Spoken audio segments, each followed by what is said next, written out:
Earlier this year, my father crossed through. I saw him go on an old red ranch horse of his, backdropped by a broad white barn back that blinds your eyes at sunrise despite its whitewash fading, like it does every sunny morning of every day of the year from dawn to noon. His horse marched onward eagerly, though light-blind, as was his confident custom in my father's gentle hands, working the cricket in his old Visalia bit, the one with no conchas or flair, just an old ranch bridle that worked and was well worn. My daddy tipped his hat to avoid the sun blindness and just as trustingly put his faith in what neither the horse nor he could actually see ahead. It hardly mattered. They both knew the way, and that the view from the ridge behind the barnyard corrals would be worth the squinting and the guessing as they made their way through the sunlight up the mare trail to the top of the hill. He passed on through the hand-built, 20-foot-tall, dirt rust, reinforced steel gate frame at the back of the branding corral. The crossbar stood high enough above the gate that it was safe to ride through without ducking.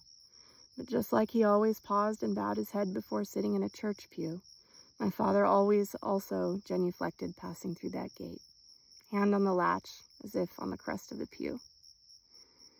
From the branding corral through the old, slowly swinging, sturdy iron gate, with rusty bolt hinges that sang in their grunting, came the view of the gentle Meadow Pasture, the one our family saved for our mares and foal, the protected jewel at the center of the ranch, with the mellowest of swales, and always the thickest with shooting stars and chocolate lilies, a brook running through it, and plenty of oak nooks in the meadow for hiding foals in.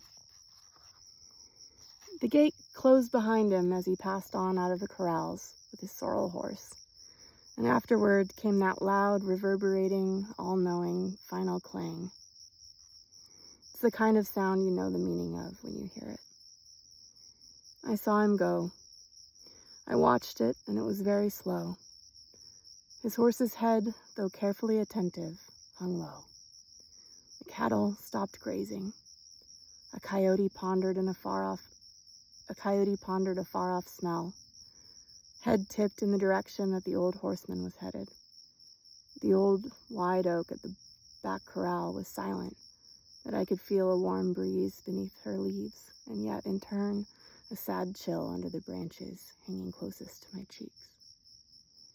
An ancient oak within a square corral is a fitting enough foyer for me, and as the man I knew rode through those old gates and up that hill, backlit by the sunrise, I leaned into the shoulder of that rough-barked tree.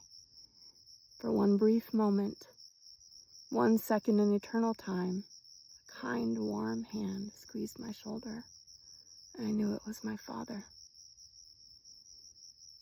And my dirt-coated, tear-stained cheek sank deeper into the gnarly, thick bark of that tree.